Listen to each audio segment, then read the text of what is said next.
One thing at a time. Our first priority is to tend to those burns. I think you've had enough excitement for one night. She gave Cassie's shoulder a quick, loving squeeze, and then she ushered the book out of sight. When she returned with an armful of gauze and ointment, Cassie's mind was racing with new questions and concern for her friends who'd been marked by the hunters. Faye's and Laurel's lives might depend on me opening that book, Cassie said. I have to try again. Her mother sat beside her looking forlorn. Faye and Laurel are in grave danger. She reached for Cassie's hands and began dressing the wounds. But there are 2 steps to the process of witch hunters killing a witch. They catch you doing magic and you're marked, and only then can they perform the killing curse. If we can stop the hunters from performing the 2nd step, your friends will be okay. The killing curse. Cassie remembered the hunter mark, the aftermath of the curse on Melanie's Aunt Constance's forehead the day she died. The circle hadn't even known the hunters had marked her until it was too late. Why don't the hunters just perform the killing curse immediately after marking someone? Cassie asked. Why wait? Because it takes just one hunter to mark someone, but the killing curse requires several of them. Cassie's mother wrapped the burns quickly and efficiently, like a battlefield nurse. It's a process much like a spell, so it can't just happen at any moment. Cassie winced as the harsh gauze touched her raw skin. So Faye and Laurel will need to be protected, her mother said. But tonight, the only thing for you to do is rest. Cassie nodded. She still had so many questions, but the pain was making her weary. She moved to the comfort of her own bed and felt her eyes grow heavy. She allowed them to close as sleep overtook her.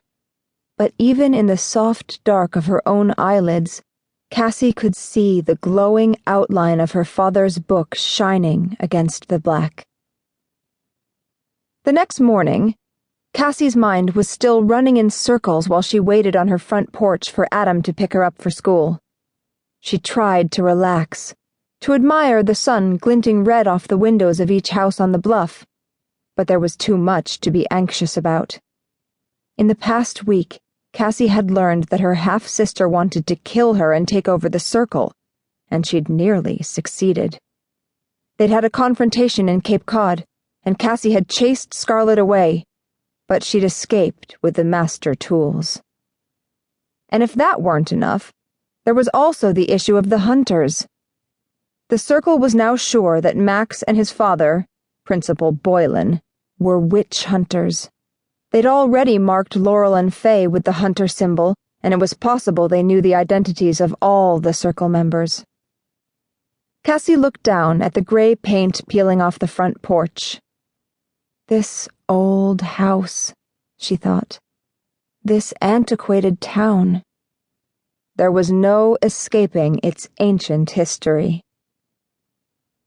It was a sunny, windless day, but how could Cassie enjoy it? She pulled the sleeves of her purple hoodie down over her hands to cover her burns. She would have disappeared entirely into its soft cotton if she could. And then she heard something. A rustling in the bushes. It's just the breeze, she told herself. But not a single blade of grass stirred. There was the crunching of leaves. It was coming from her left, along the row of shrubs that lined the path to the house's side door, an opportune place for an intruder to break in, or for Scarlet to sneak her way into Cassie's home. Treading lightly across the rickety wooden porch, Cassie stepped closer to the sound. The shrubs moved again. This time she saw it with her own eyes, and she screamed, "Scarlet!" An orange tabby cat shot out from the wavering hedge, zipping past Cassie and up a neighbor's tree. The cat's prey was left behind in the uncut grass. A sorry-looking field mouse. Cassie exhaled. She would have laughed out loud at herself if she weren't so embarrassed. She walked back around to the front porch just as Adam pulled up to the